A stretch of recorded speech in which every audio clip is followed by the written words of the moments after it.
నమస్తే, నేను మీ మాధురి. ఈరోజు మనతో పాటు ఉన్నారు మాడుగుల శివప్రసాద్ గురువు గారు. నమస్కారం గురుగారు. ఆశీర్వచనం. గురుగారు, మనకి ఇప్పుడు ధనుర్మాసం స్టార్ట్ అయింది. ఈ ధనుర్మాసంలో పాటించాల్సిన విధి విధానాలు ఏంటి? చాలామంది ఈ మార్గశిర మాసంలో లక్ష్మీదేవికి ఎక్కువ ఆరాధన చేస్తూ ఉంటారు. శ్రీ మహావిష్ణువుకి ఆరాధన జరుగుతూ ఉంటుంది. సో ఇప్పుడు మనకి కార్తీక మాసం శివారాధన అయితే, శివకేశవులకైతే ఈ మార్గశిర మాసం అనేది లక్ష్మీనారాయణులకి ఎక్కువ కేటాయిస్తూ ఉంటారు. ఈ మార్గశిర మాసంలో పాటించాల్సిన విధి విధానాలు, లక్ష్మీనారాయణ పూజా విధానం గురించి చెప్తారా? శ్రీ మహాగణాధిపతయే నమః. ఐం మహాసరస్వత్యే నమః. శ్రీ లలితాంబికాదేవియే నమః. మార్గశిర మాసము ఇప్పుడు మనకు నడుస్తూ ఉన్నది తల్లి. పాటించాల్సినటువంటి విధి విధానాలు ఏమిటి? మార్గశిర మాసంలో లక్ష్మీనారాయణ స్వామి యొక్క పూజ. భగవంతుడు శ్రీకృష్ణ భగవానుడు చెప్పాడు ఏమిటి? భగవద్గీతలో మాసానాం మార్గశీర్షోస్మి అన్నాడు.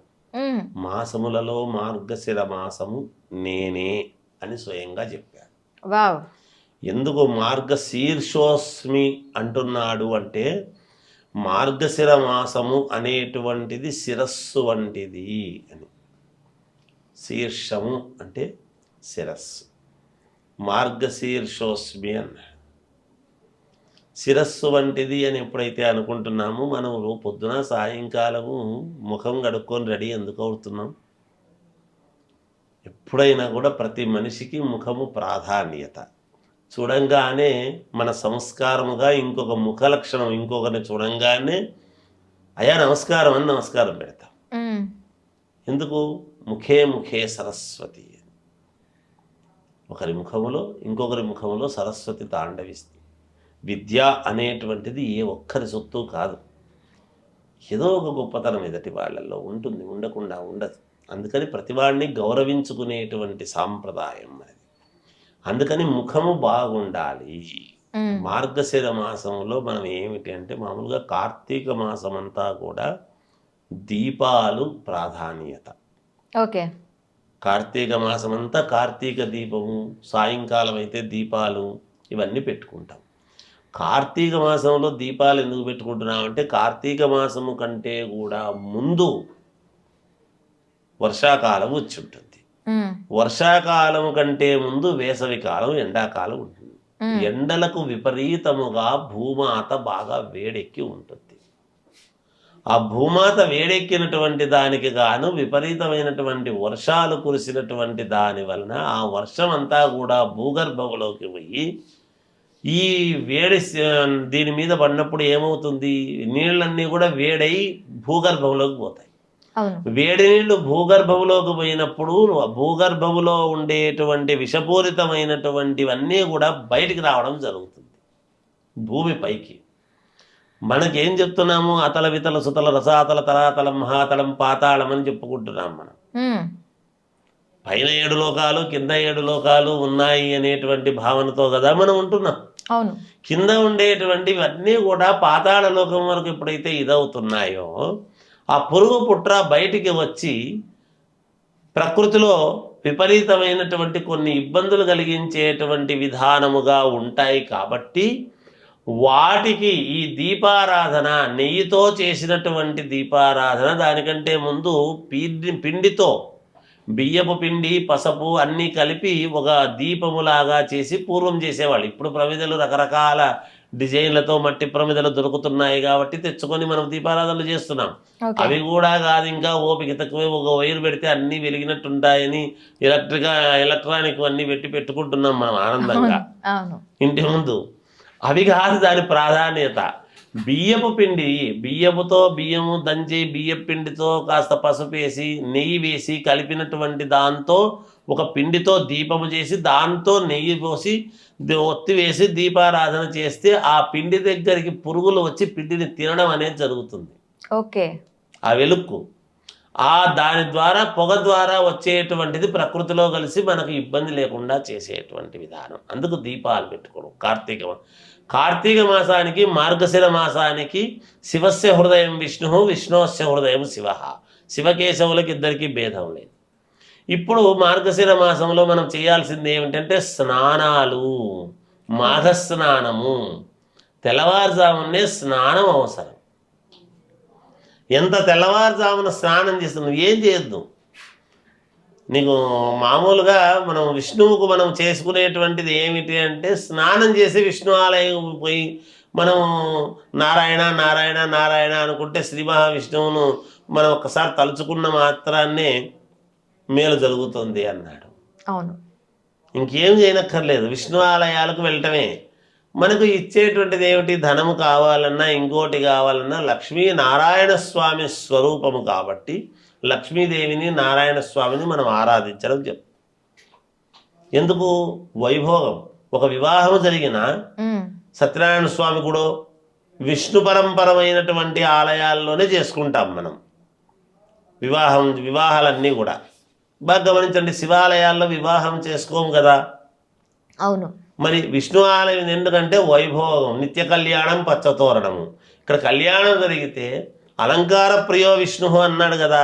అలాంటి అలంకారాలన్నీ కూడా మనము నిత్యము వైభవముగా, పెళ్ళైనటువంటి వాళ్ళు మేము సస్యశ్యామలముగా పిల్లాపాపలతో సంతోషంగా ఏవో అన్ని హంగులతో బతకాలి అని కదా మనం పెళ్లి చేసుకుంటాం. అవును. కాబట్టి శ్రీ మహావిష్ణువును ఆరాధించాల్సినటువంటి అవసరం లక్ష్మీదేవుని, దానికి ముఖ్యము మనకు డబ్బులు అవసరము. లక్ష్మీదేవిని నారాయణ స్వామిని మనం ఇప్పుడు ఆరాధించటం వలన ఏమిటి అంటే శిరస్సు వంటిది. అంటే సంవత్సరానికి అంతా కూడా మార్గశిర మాసము శిరస్సు వంటిది. అంటే ఇక్కడ మనము ప్రాధాన్యతగా ఎప్పుడైతే మనము మాఘస్నానాలు అనేటువంటివి చేసి మనము విష్ణు ఆలయాలకు వెళ్ళి పూజలు చేసుకుంటామో మిగతాదంతా కూడా మనకు మేలు జరగటానికి అవకాశాలు ఎక్కువ. అందువలన మాఘస్నానం చేయటం, ఉదయాన్నే స్నానం చేసి విష్ణు ఆలయానికి వెళ్ళి అమ్మవారి పూజ ఇవి చేసుకోవటం అనేటువంటిది సాంప్రదాయము. మనము మామూలుగా ఈ మనకు శ్రీ సూక్తముతోనూ వాటితోనూ అమ్మవారి పూజ చేయటం అనేటువంటిది చాలా అవసరము. శ్రీచక్రార్చన చాలా ముఖ్యం. ఇప్పుడు ఓకే, శ్రీచక్రాన్ని ఎంత ఆరాధిస్తే అంత మనకు మేలు జరిగేదానికి ఎక్కువ ఇది ఉంటుంది. దేవాలయాలకు వెళ్ళి శ్రీచక్రార్చన చేయించుకోవాలి. మామూలుగా అమ్మవారికి అర్చన చేస్తూ ఉంటారు దేవాలయాల్లో, కాకుండా శ్రీచక్రానికి కనుక అర్చన చేయించుకున్నాము అంటే శ్రీచక్రం మీద ఉన్నటువంటి కుంకుమ తెచ్చుకొని పెట్టుకున్నారు అంటే వైభవోపేతముగా ఉంటుంది. అయితే శ్రీచక్రాలు కూడా ఇంట్లో పెట్టి పూజలు చేస్తున్నారు ఈ మధ్య, అది ఎంతవరకు కరెక్ట్ అంటారు? శ్రీచక్రాలు కూడా అంటే మనం ఆలోచన చేయాల్సింది ఏమిటంటే శ్రీచక్రాలు ఇత్తడివి చేస్తూ పెడుతూ ఉన్నారు. ఇత్తడి వాటికి పూజ చేస్తే ఉపయోగం లేదు. పంచలోహాలతో కూడినటువంటి శ్రీచక్రము ఉండాలి. శ్రీచక్రము ఇంట్లో ఉంది అంటే శ్రీచక్రానికి కూడా సాక్షాత్తు అమ్మవారు ఉన్నట్టే లెక్క. ప్రతి శుక్రవారము మంగళవారము మనం శ్రీచక్రానికి అసలు పువ్వులు 108 మామూలుగా జాజి మొగ్గలు కానీ మల్లె పువ్వులు కానీ వీటితోనే పూజ చేయాలి శ్రీచక్రానికి. లలితా సహస్రనామ పారాయణము మనం చేస్తూ ఉంటాం. ఆ లలితా సహస్రనామ పారాయణము చెబుతూ మనం ఫోన్లో వింటూ ఉన్నంతసేపు ఒక్కొక్క పువ్వు ఒక్కొక్క మొగ్గ మనం మామూలుగా కట్టుకుంటాం కదా, కట్టిన పువ్వులు కాకుండా ఒక్కొక్క పువ్వు పెడుతూ కనుక పూజ చేస్తూ ఉన్నాము అంటే ఆ ఇల్లు సర్వతోముఖాభివృద్ధి, అంతకంటే కావాల్సింది ఏం లేదు.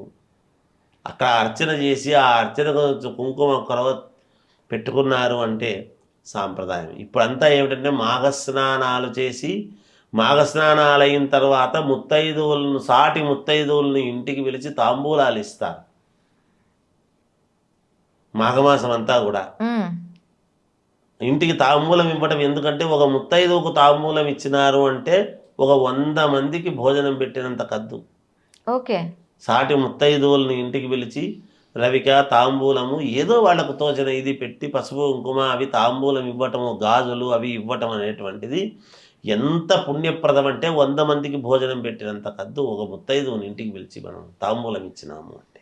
ఓకే, అలా ఒకరింటికి ఒకరు కొంతమందికి ముత్తైదువులు రావటము, అమ్మవారి పూజ చేసుకుంటున్నాము అని చెప్పి అందరికీ తాంబూలాలు రవిక అవి ఇవ్వటము చేయటము, ఇవన్నీ ఏమిటంటే లక్షణకరము అనేటువంటిది. ఒకరినొకరు పంచుకుంటే ఎంత పంచుకుంటూ ఉంటే అంత లక్షణకరముగా ఇంట్లో ఐశ్వర్యము అభివృద్ధి పదంలో ఉంటుంది.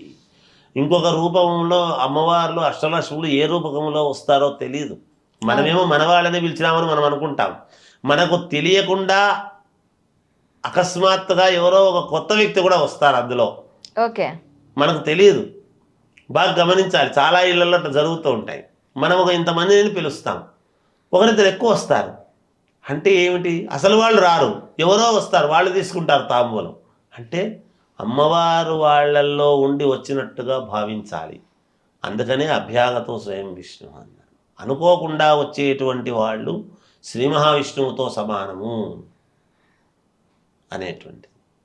దైవం మానుష రూపేణ, భగవంతుడు అమ్మవారు ఎప్పుడు వాళ్ళుగా వచ్చి చేతులు ఇలా పెట్టుకొని రారు, ఇంకొకరి రూపంలోనే వస్తారు.